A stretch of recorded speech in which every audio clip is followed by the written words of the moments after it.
வணக்க மக்களே, நாம இந்த ஆரோக்கியமான பதிவில் கருவேப்பிலையில் இருந்திருக்கக்கூடிய மருத்துவமைகளை பற்றி பார்க்க போகிறோம். கருவேப்பிலையில் நிறைய உயிர் சத்தும் சுண்ணாம்பு சத்தும் இருக்கிறதால நம்ம சாப்பிடக்கூடிய சாப்பாட்டில் இருக்கக்கூடிய கருவேப்பிலையை நம்ம தூக்கி எரிஞ்சிடக்கூடாது.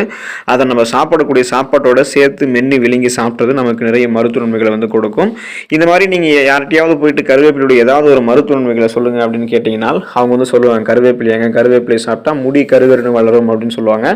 அந்த நன்மைகள் மட்டும் கிடையாது மக்களே, கருவேப்பிலை இன்னும் நிறைய மருத்துவமைகளை கொடுக்கக்கூடியது. அந்த நன்மைகள்லாம் என்னென்ன அப்படின்றத பற்றி ஒவ்வொன்றா தெளிவாக விளக்கமாக பார்ப்போம்.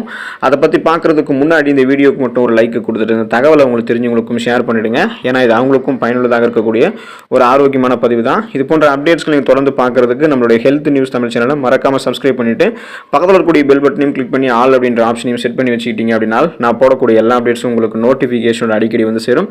சரி வாங்க மக்களே, இப்போ வீடியோக்குள்ளே போயிடலாம். செரிமானம் சக்தி ஆரோக்கியமாக இருக்கிறதுக்கு நம்ம கருவேப்பிலை எடுத்துக்கலாம். பலருக்கும் தாங்கள் சாப்பிடக்கூடிய உணவுகளை சரியாக செரிமானம் செய்ய முடியாத நிலை இருக்கும். ஸோ இப்படிப்பட்டவங்கலாம் கருவேப்பிலை சேர்க்கப்பட்டிருக்கக்கூடிய உணவுப் பொருட்களை அதிகமாக சாப்பிடும் பொழுதோ அல்லது காலையில் வெறும் வயிற்றில் ஒரு 2-3 கருவேப்பிலை இலைகளை சுத்தம் பண்ணிட்டு சாப்பிடும் போதோ வயிறு குடல் போன்ற பிரச்சனைகள், அதில் இருக்கக்கூடிய நிறைய பிரச்சனைகள் எல்லாமே கியூர் ஆகி அதில் இருக்கக்கூடிய கிருமிகள்லாம் நல்லா சுத்தமாகிட்டதால செரிமானமின்மை மற்றும் குடல் சம்பந்தமான பல்வேறு நோய்களை தீர்ப்பதற்கு கருவேப்பிலை உதவிகரமாக இருக்கும். இதன் மூலமாக செரிமானம், அஜீரணம் சார்ந்த பிரச்சனை, வயிறு சார்ந்த பிரச்சனை, சீரற்ற குடல் இயக்கம், மலச்சிக்கல் போன்ற எந்த விதமான பிரச்சனையும் இல்லாமல் செரிமான மண்டலம் தன்னுடைய வேலையை மிக சிறப்பாக செய்வதற்கு கருவேப்பிலை உதவிகரமாக இருக்கும்.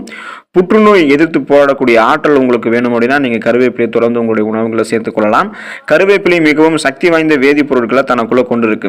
கருவேப்பிலை நம்மளுடைய உடலுக்கு மேலே மற்றும் நம்மளுடைய உணவுகளை நம்ம தொடர்ந்து பயன்படுத்திட்டு வரும்போது நமக்கு நிறைய நன்மைகள் கிடைக்கும். இப்போ குறிப்பாக உடலுக்கு மேலே அப்படின்னா தோல் பிரச்சனை நமக்கு ஏதாவது இருக்குது அப்படின்னா அந்த ஸ்கின் டிசீஸை கியூர் பண்ணுறதுக்கு கருவேப்பிலையை ஆயத்து பூசலாம். அதே போல் வயிறு சம்பந்தமான புற்றுநோய்கள் நமக்கு ஏதாவது ஏற்படுவதற்கான சாத்தியங்கள் இருக்குது அப்படின்னா நம்ம கருவேப்பிலை நம்மளுடைய உணவுகளை சேர்த்துக்கொள்ளும் போது அந்த பிரச்சனை எல்லாமே கியூர் ஆகிடும். ஸோ உங்களுக்கு பார்த்தோம் அப்படின்னா அடிக்கடி தொடர்ந்து நீங்கள் கருவேப்பிலை சாப்பிட்டே இருக்கும்போது உடலினுடைய உள்ளுறுப்புகள் எப்படிப்பட்ட புற்றுநோய் தாக்கங்கள் உங்களுக்கு இருந்தாலும் அதை எதிர்த்து போராடக்கூடிய நன்மை உங்களுக்கு கிடைக்கும். ஃப்ரீ ரேடிக்கல்ஸ் என்று சொல்லக்கூடிய தீங்கு விளைவிக்கக்கூடிய செல் பரவல், அந்த புற்றுநோய் செல் பரவலை எதிர்த்து போராடுவதற்கு கருவேப்பிலை உங்களுக்கு உதவிகரமாக இருக்கும். சொரியாசிஸ் பிரச்சனையிலிருந்து நீங்கள் விடுபடுவதற்கு கருவேப்பிலையை பயன்படுத்தலாம்.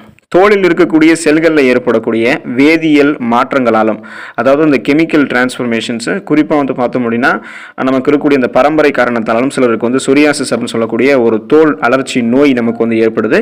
இந்த குறைபாட்டை நமக்கு இன்னும் கியூர் பண்ணுறதுக்கு கடுகு எண்ணெய் சிறப்பாக செயல்படும். உணவில் சேர்க்கப்பட்டிருக்கக்கூடிய கருவேப்பிலையை நல்லா மென்று சாப்பிடும்போது அவங்களுக்கு இந்த தோல் சம்பந்தமான வியாதிகள் முன்னாடியே வராமல் தடுக்கிறதுக்கு உதவிகரமாக இருக்கும். ஸோ சொரியாசிஸ் நீங்கள் கியூர் பண்ணுறதுக்கு கடுகு எண்ணெய் உபயோகிக்கலாம். ஆனால் நீங்கள் சொரியாசிஸ் மட்டும் கிடையாது, மற்ற தோல் சார்ந்த பிரச்சனை எதுவும் வராமல் முன்னாடியே தடுக்கிறதுக்கு கருவேப்பிலை உங்களுடைய உணவுகளை சேர்த்து சாப்பிட்டு வந்தீங்கன்னா ஸ்கின் டிசீஸ், இந்த அரிக்கக்கூடிய தோல் அலர்ச்சி எதுவுமே உங்களுக்கு இருக்காது.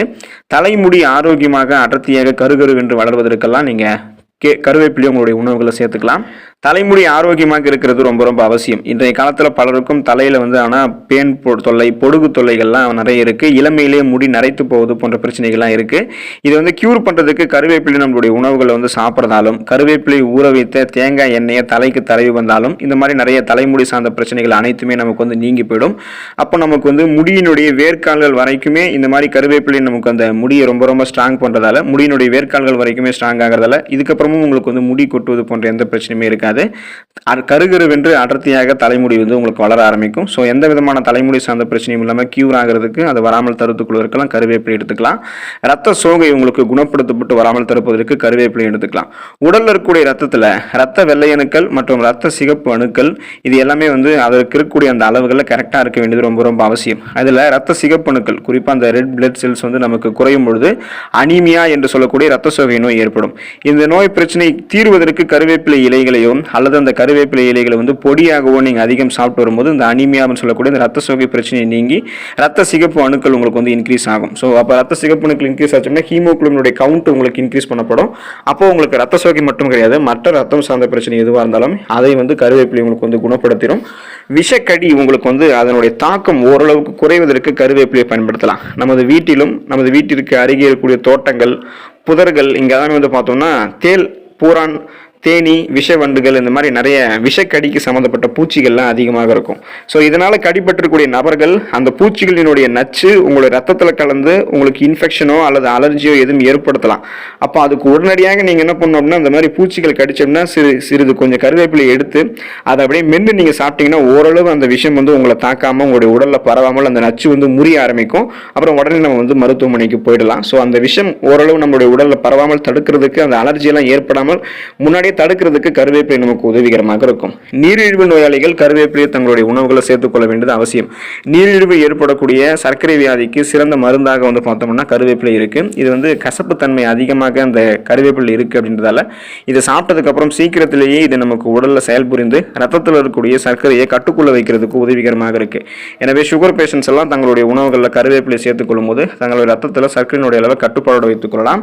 கருவேப்பிலை வந்து பார்த்தோம் அப்படின்னா இலை, அந்த கருவேப்பிலையும் நம்ம சாப்பிடலாம், கருவேப்பிலை உணவுகளையும் சேர்த்துக்கலாம். கருவேப்பிலை இலை பொடியை தொடர்ந்து பயன்படுத்தும் போது கூட வெகு விரைவிலேயே நீரிழிவு வந்து கட்டுப்படும். ஸோ சுகர் பேஷண்ட்ஸ் கருவேப்பிலை எடுத்துக்கொள்ளும் போது ரொம்ப ரொம்ப நல்லது. அவங்களுக்கு கல்லீரல் சார்ந்த பிரச்சனைகள் கியூர் ஆகிறதுக்கு கருவேப்பிலை எடுத்துக்கலாம். மாவுச்சத்து இருந்திருக்கக்கூடிய உணவுகளை தொடர்ந்து அதிக அளவு தினமும் வந்து சாப்பிட்டு வரும்போது நமக்கு அது கூடவே சேர்த்து தீவிர மது பழக்கம் இதெல்லாம் நமக்கு இருக்கு அப்படின்னா நமக்கு ஒரு கட்டத்தில் கல்லீரலினுடைய செயல்பாடுகள் வந்து பாதிக்கப்பட்டு கல்லீரல் வந்து செயலிழந்துடும்.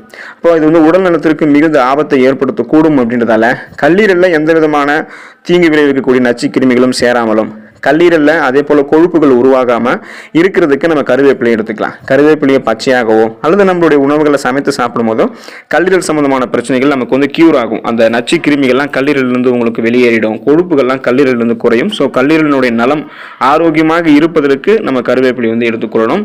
மூலம் சார்ந்த பிரச்சனைகள் உங்களுக்கு இருக்குது அப்படின்னா அதை கியூர் பண்ணிக்கிறதுக்கு கருவேப்பிலை எடுத்துக்கலாம். அதிகம் காரசாரமாக இருக்கக்கூடிய உணவுகளை சாப்பிட்றது, தொடர்ந்து ஒரே நேரத்தில் நீண்ட நேரம் உட்காந்து வேலை பார்க்கறது, நாள்பட்ட மலச்சிக்கல், சீரற்ற குடல் இயக்கம், இது போல பல பிரச்சனைகள் நமக்கு இருந்துச்சு அப்படின்னா நமக்கு இந்த ஃபைல்ஸ், இந்த மூலம் ஏற்படுவதற்கு வாய்ப்புகள் அதிகமாக இருக்கு. இந்த மூல நோயை விரைவில் குணப்படுத்துறதுலையும் அந்த மூலத்தினால் ஏற்பட்டிருக்கக்கூடிய புண்களை வந்து ஆற வைக்கிறதுலையும் கருவேப்பிலை சிறப்பாக செயல்படுது. எனவே இந்த ஃபைல்ஸ் பாதிக்கப்பட்டிருக்கிறவங்க வந்து கருவேப்பிலை அடிக்கடி தங்களுடைய உணவுகளை சேர்த்து சாப்பிடும்பொழுது அந்த ப்ராப்ளத்தை வந்து கியூர் பண்ணிக்கலாம், அந்த ப்ராப்ளம் வராமலும் தடுத்துக் கொள்ளலாம். இதயம் ஆரோக்கியமாக இருக்கிறதுக்கு கருவேப்பிலை நம்ம எடுத்துக்கலாம். உடலினுடைய அனைத்து உள் உறுப்புகளுக்கும் குறிப்பாக வந்து பார்த்தோம்னா ரத்தத்தை பாய்ச்சக்கூடிய ஒரு உறுப்பாக இதயம் இருக்கு.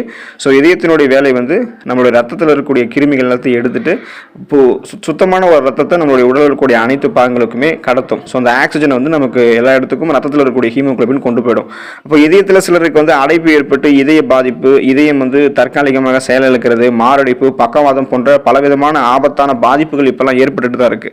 இதயத்திற்கு நன்மை பயக்கிறதுல கருவேப்பிலை மிகுந்த ஆற்றல் கொண்டதாக இருக்கு. எனவே கருவேப்பிலையை தொடர்ந்து நம்மளுடைய உணவுகளில் அடிக்கடி சேர்த்துட்டு வரும்போது இதய தசைகள் நல்லா வலுப்பெற ஆரம்பிக்கும்.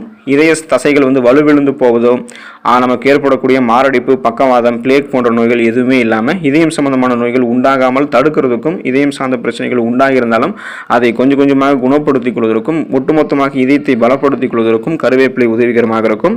ஸோ என்னதான் வந்து நிறைய நன்மைகள் வந்து கருவேப்பிலை இருக்குது அப்படின்னு தெரிஞ்சுக்கிட்டோம் இல்லையா? அதனால ஆனாலும் நிறைய பேர் வந்து கருவேப்பிலை வந்து சாப்பிடவே மாட்டாங்க. உணவுகளில் வெறும் சுவைக்காக அப்படியே இருக்கும்.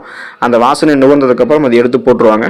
நீங்கள் இனிமேல் அது போல் இருக்காதீங்க. சிறிது சிறிதாக கொஞ்சம் கொஞ்சமாக உங்களுடைய உணவுகளை கருவேப்பிலை வந்து சேர்த்துக்க பாருங்க. தொடர்ந்து சேர்த்துக்க முடியலன்னா வாரத்தில் ஒரு தடவையாவது கருவேப்பிலை சட்னி மாதிரி வச்சு சாப்பிட்றதோ அல்லது எப்படியாவது கருவேப்பிலை உங்களுடைய உணவுகளை சேர்த்துக்க பாருங்க. அதில் இருக்கக்கூடிய நிறைய மருத்துவ நன்மைகளை பெற்று நலமோடு வாழுங்க. அடுத்த ஆரோக்கியமான பதிவில் மறக்காம சந்திப்போம். நன்றி மக்களே.